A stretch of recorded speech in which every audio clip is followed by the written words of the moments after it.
Hey guys, Lee from Straight Woo here. Wanted to do a quick video on this Jim Carrey business. Kind of uncomfortable topic. I don't think it is my place to make a comment about his mental health. I don't think it's anybody's place to make a comment about his mental health. That is surely business that, if it exists, it's between him, his doctors, and his therapists. Fact.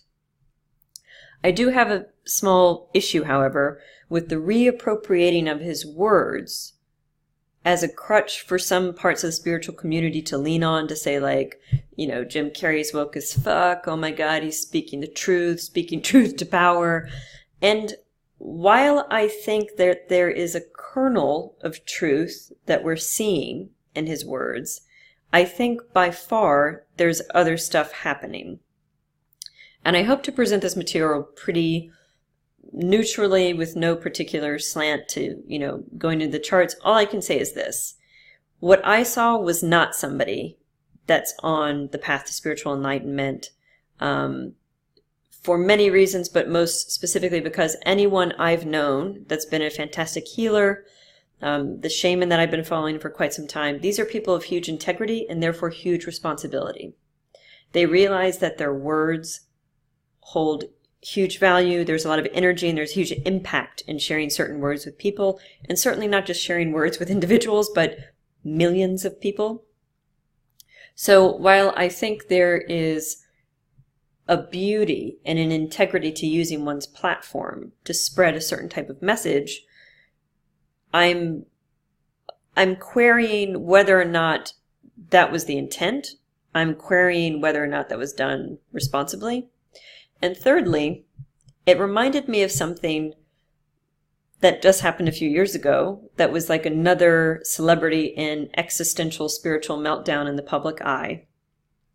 And basically when I ran the charts and I ran the transits, it was too on point. There's a couple of things here that suggest to me that this is not, the exposure of the mind of a great wisdom at this moment in time. I'm not saying that he doesn't have that capability or that Jim Carrey is not an exceptionally talented, creative human being. He's in fact very much owed respect simply for being a human, and secondly for, I think, all of the great creative gifts he shared with us over his time in the public eye. However, that said, getting to the astrology part, when I looked at his transits, when I looked at his solar return chart, it became very clear to me that there was other stuff happening. And the person it reminded me of was Shia Labeouf. Much younger, although they have some chart symmetries that I'll mention, because I'm going to click through and show you some of the charts. Shia LaBeouf in about 2014, again, had this kind of like pseudo-spiritual existential moment in the public eye. Most famously around, I've got the dates, February 2014, he went to the Berlin Film Festival and put a paper sack on his head, cut out the eyes, and then wrote, "I am not famous." So similar. There's the Jim Carrey saying I don't exist. This is like all like Avatar world. And Shia LaBeouf did the same. Of course, Shia LaBeouf did not get all of the love and the spiritual, stroking when this all happened, because he hasn't, spoken hugely about his meditation processes or being a fan of TM, or, I've seen the video with Jim Carrey's meditation pagoda in his backyard. So it's very easy to slov all this stuff off as being like, no, he's just in a very deep, otherly spiritual place. In fact, Shia, I think, if I'm not wrong, came back a few years later to say like, no, I was on lots of drugs. Pretty upfront there. But it's uncanny, a couple of the different transits that are happening. And I'm going to read you guys a couple passages from this book. If you don't have this book, you should absolutely get it. This is Asteroid Goddesses by Demetra George. In it, she goes through the four main asteroid bodies that it's sometimes called the Big Four: Juno, Ceres, Pallas Athena, and Vesta. And I was really interested because, again, when I saw this Jim Carrey clip, it immediately made me think of Shia LaBeouf, this very similar thing. And interestingly, just as a side note, Shia LaBeouf was actually reading quite a lot of deep philosophical, spiritual stuff at that time. He wasn't getting credit for this, again, because he hadn't been placed I guess, in this kind of role or whatever in the public eye or according to the media. But in particular, he was reading the works of Guy Bourdin, who has one of my favorite quotes ever said, and it's the most handsome encapsulation of the Instagram world, but he wrote it in the 20s, I think, if I'm not wrong. Society has devolved from having Society has evolved from being into having, and from having to merely appearing. Now, if that isn't Instagram, I don't know what is. So he referenced like Guy Bourdin and some really interesting people and some of his kind of kooky performance artwork that he was doing at that time. And again, I don't think he was properly getting credit for perhaps the depth of what he was trying to get into and what he was trying to move towards. So when I put up these charts, there was a couple of distinct asteroid things happening in the chart. And when I read the passages from Dimitra's book, which I'm going to read to you verbatim, it was just like, oh, okay, that's what's happening then. So without further ado, I'm going to click forward. I'm going to hide myself and then get to the charts. So now in front of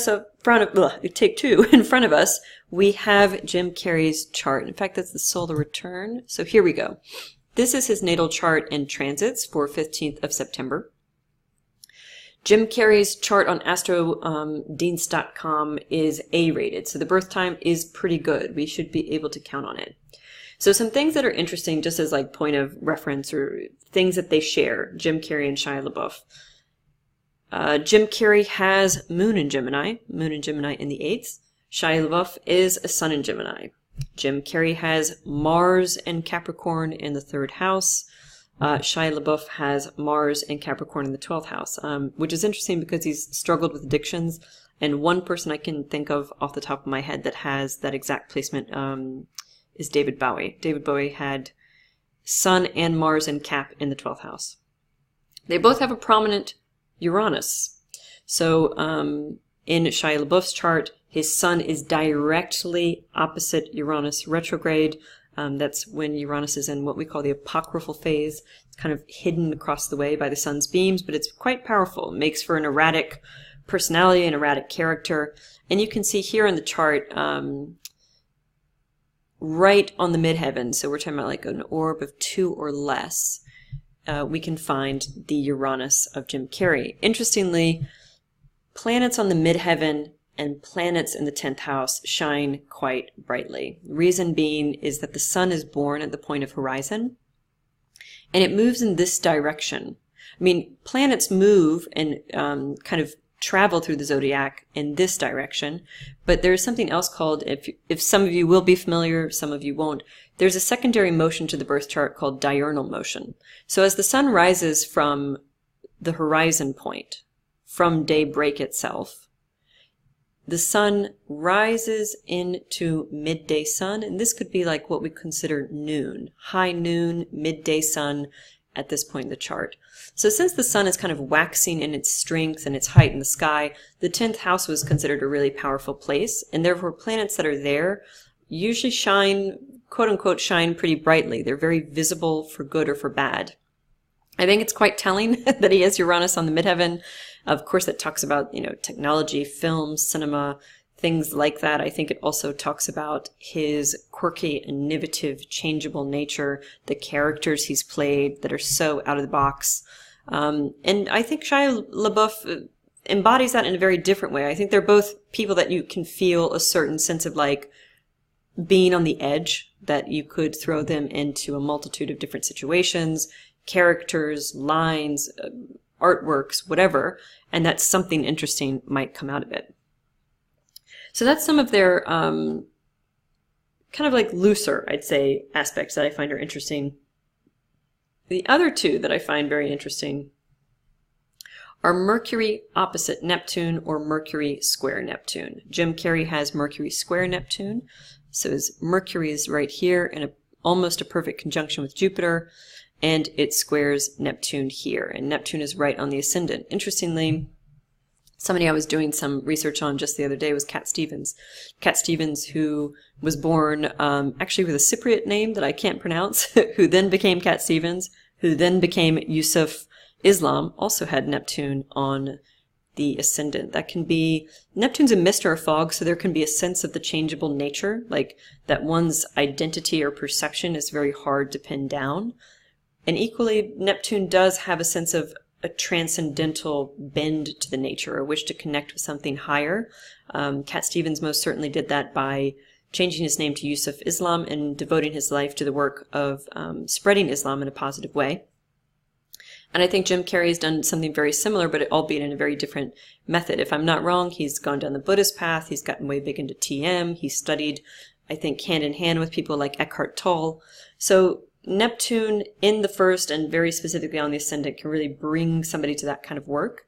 But interesting here to me was this. Jim Carrey and Shia Labeouf both have challenging aspects between Mercury and Neptune. Mercury is the mind. It's the mental capacity. It's our ability, it's a dry, cold planet. So it's our ability with like the dry, cold gaze of Mercury to suss out what is fact and fiction. Neptune is fiction. Fiction, and actually even more than that, it's fantasy. So hard aspects in a chart, whether that's natally, by solar return, in a synastry, things are blurry. The edges of reality are not clear. The boundaries between real and unreal become kind of eclipsed in this foggy Neptunian field. Equally, I find Mercury square and opposing Neptune can get really sucked into the negative sides of a spiritual path or a spiritual undertaking. This is something I basically have devoted parts of my site to. If you want to read more about my own process, which is still ongoing, of course, you can read about my story, where I say very, very upfront that, I went through phases on the spiritual path that, like, I thought I found the answer. I thought I knew it all. I thought I was being shown all of the great learnings of eternal wisdom by the highest and best teachers ever. Love and light, namaste. And, of course, it was a roller coaster. I realized in not such a great amount of time that was a bunch of crap. So Mercury, I have found when in strong transits, like particularly a solar return chart, because that means it's kind of live for the birthday year, it can lead to that kind of deception. One of Neptune's themes is deception. The next thing that's really interesting is that they both have hard aspects between Neptune and asteroid Vesta. Asteroid Vesta itself also has very high-minded spiritual connections. So with Jim Carrey, where is it? Okay, so his Vesta's here in Taurus, and his Neptune is across there. And when Shia La Boeuf, it's a square between Vesta and Neptune. So Vesta was a spiritual servant. She had tunnel vision. She was incredibly fully dedicated to her work as one of the Vestal Virgins, or overseeing the Temple of the Vestal Virgins. Quite famously, and you can see it in the glyph here in Vesta, there was an eternal flame lit in the temples of the Vestal Virgins. If it went out, there was this incredibly severe punishment. Sometimes they were thrown out of the temple. Sometimes they were buried alive underground within the temple itself, and they just simply perished, expired at some point after that. Because there was a sense that if the eternal flame was lit, that Rome would be safe, that the king would be safe, that the empire was being protected by the goddess Vesta. And Vesta is very spiritual minded. Vesta is a virgin. Vesta is an archetypal nun. Vesta has no lover, no husband, no children. She exists only for herself and what she's after, what she wants to accomplish. So Vesta opposite Neptune, really for me, it talks about confusion, because Vesta is focus. Absolute tunnel vision, focus of the mind. She's never distracted because she has no distractions. And in fact, I love, there's a beautiful quote in the book Moon, Myth and Image by Jules Cashford. She says that the virgin has no distractions, so is open to revelation. So there's a similar thing in Vesta. And what Demetra George has written about Vesta in hard aspect to Neptune is this. Stressful aspects may point to a diffusion of focus and confusion about one's commitments. There may be a misperception of reality that leads to inappropriate self-denial and self-sacrifice. Other problems may include a disillusionment with sexuality or spirituality, or even escapism from work. So that to me sounds pretty spot on, since inappropriate self-denial and self-sacrifice feels pretty right for somebody that just said that they don't exist. And again, I think there's a diffuse sense of perception here. There's perhaps a lack of focus when this kind of chart is open. And these were the two things that really, really, really stood out for me. One was this. And I'm going to show you, in fact, from Shia La Boeuf's chart, just to give you a sense. So I want to show you real quick in Jim Carrey's chart. So where is Vesta? Okay. So Vesta recently stationed retrograde. We're in September 2017, so this would have happened, I think, in the first couple weeks of September. So Vesta retrograde, almost directly opposing Neptune. And in the transit chart of Shia La Boeuf on 9th February 2014, when he put the paper bag on his head and said, "I am not famous," something he repeated via Twitter, he kind of, I think, attempted to communicate it through some of his performance art as well. We find Pallas retrograde opposite Neptune, as well as Mercury for that matter. And here is what Demetra George has written about Pallas opposite Neptune. Pretty spot on if you ask me. Demetra George is pretty much a genius. So she says, stressful aspects between Pallas and Neptune can point to confusion in one's perception of reality, with the inability to distinguish between the real and the unreal. In some instances, mental delusions and hallucinations may occur. Due to the impressionality symbolized by Neptune, these individuals may attract negative psychic influences. They may also experience a dissolution of their belief system, and this is interesting to me, or become inculcated with blind faith.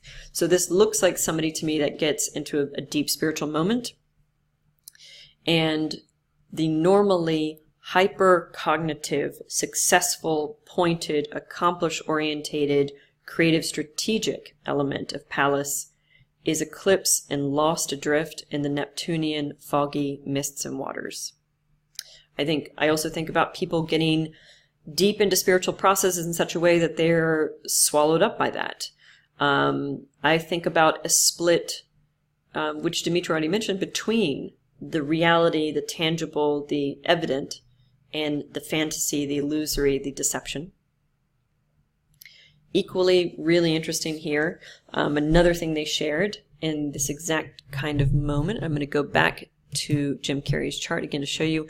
Here we've got Pallas Athena, also perfectly square to Mercury, perfectly square to Jupiter. Mercury and Jupiter together as a conjunct anyway can make for a blowhard. Mercury is speech, communication, brain, mental capacities, etc. Jupiter makes it all bigger, and Jupiter is kind of the guru, the spiritual guide. So when they get together, there can be a super expansive, very powerful ability of the mind. In fact, the mind can do both the minutia of Mercury and the grandiose of Jupiter. But the shadow side of that, again, is a bit of a blowhard, a bit of a sense of like an arrogance of the mind or a know-it-all, that kind of thing. So he had, by transit, just recently, Pallas squaring Mercury and Jupiter. And if I click back to dear old Shia, I will get Pallas. Where is it? Opposite Mercury. That's the deal. So again, going back to Demetra, it's just amazing. This is, guys, this is the one book. If you're interested in asteroids, this is the one. I showed you the book earlier. I'm glad you probably couldn't see in the video. It's actually filthy from how much I've overused it. So, Pallas in hard aspect to Mercury. Stressful aspects signify potential blockages in one's ability to reason, create, and verbally express one's idea. This aspect may point to learning problems or issues with perception, mental dysfunctions or auditory dysfunctions. Ladies and gentlemen of the jury, I rest my case.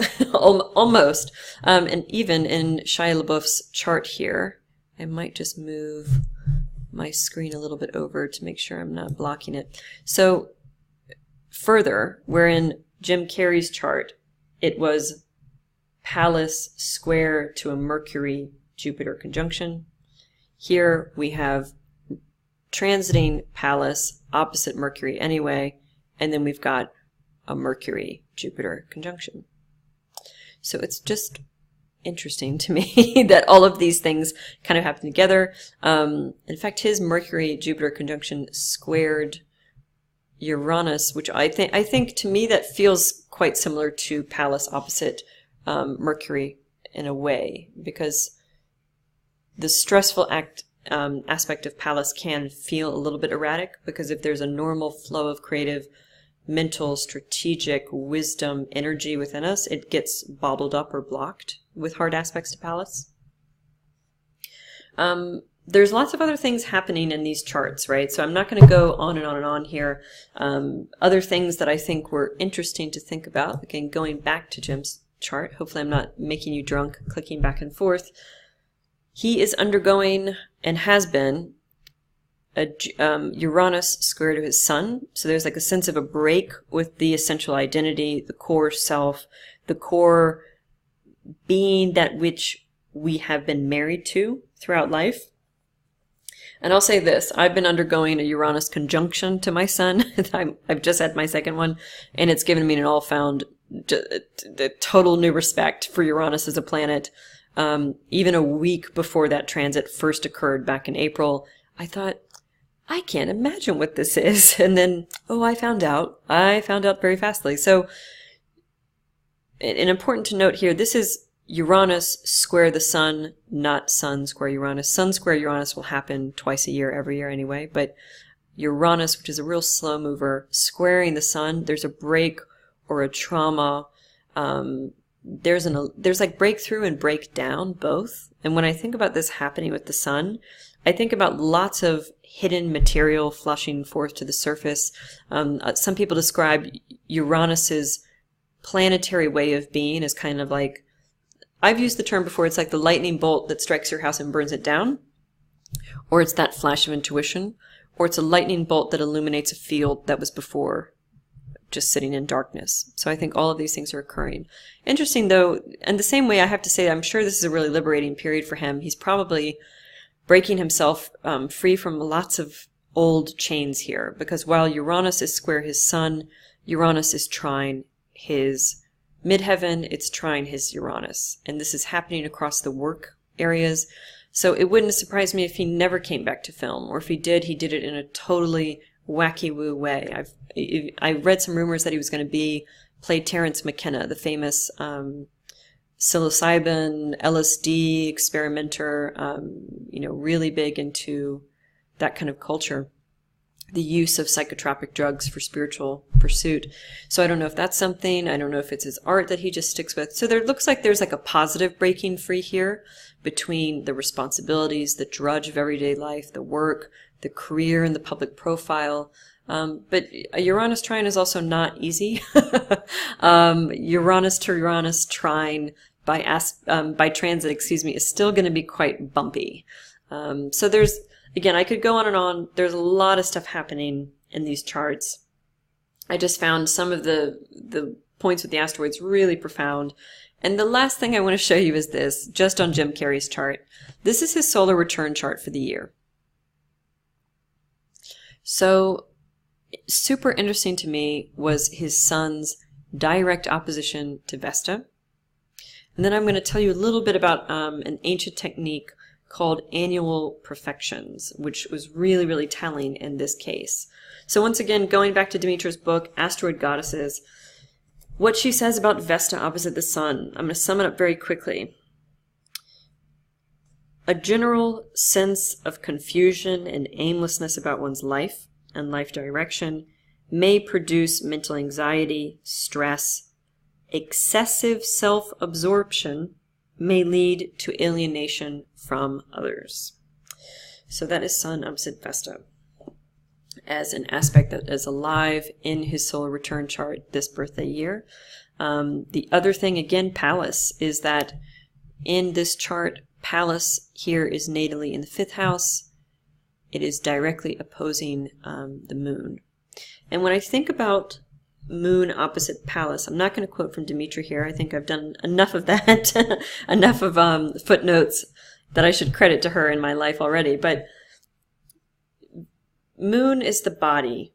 Moon is the, as Liz Green says, the oroboric container of the mother. It's the womb that we're all born directly into, in which we initially live and sustain our lives. Pallas is the high mental facility. It's something that's built over time. It's reasonable, it's sensible, it's down to earth. Pallas was known for besting Mars in battle. Not because she was stronger, he had the advantage of brute force, of course, but because she was smarter. So Vesta is usually grounded and clever and very clear, and she goes for it. So when I think about these two things being in opposition, I think about a tug of war between body and mind. So the sense of disassociation, he was communicating this idea of I don't exist. Yeah, I can see that in this chart. Not to mention Sun opposite Vesta, Pallas opposite the moon. I'm always very attentive in a solar return chart, what is happening to the sun and the moon. And equally interesting to me was this very, very close conjunction between Mars and Chiron, and both points also opposing to the moon. So to me that feels like damage of the moon. With Mars and Chiron in the 5th, I hate to say this, but I do think about drug. I think about excess. The 5th house was bona fortuna, this place of good fortune, pleasures of the body. It's sex, fun, no strings attached, romance, art, creativity. There's a big surge of joy that can come from the 5th house, but it was also the place of gambling, risk, casinos. It's also, if it has a shadow, it's really overindulgent. There can be risky sex, risky materials put into the body. This is where we eat too much, drink too much, shag too much, and regret nothing, more or less. So that was interesting to me. That feels like damage towards the body and towards the emotional self. It feels quite tense to me in that way. I'm just looking real quick. And then just as a cherry on the top, for those of you that were paying attention at the solar eclipse in Leo, which happened at the end of August, that solar eclipse in Leo happened right on top of his Uranus in the 10th house. Uranus making breakthroughs, breakdowns, 10th house being the public eye, being career. So all really interesting things. Again, just to really ram it home, and then I will leave you to your lives. But there is a method of looking at solar return charts and the birthday year, which is all solar return is. It's the solar sun returning to the point of your birth every year, which happens on your birthday. And there's something called the annual perfections, annually perfected time lords. So according to this system, Jim Carrey's 55. That makes for him the 8th house, the year that rules this birthday year. The 8th house for him is ruled by Gemini. Gemini, of course, is ruled by Mercury. So here I'm looking at a Mercury year with the 8th house. The 8th house is mental anguish, vagaries of the mind, the places where the mind suffers greatly.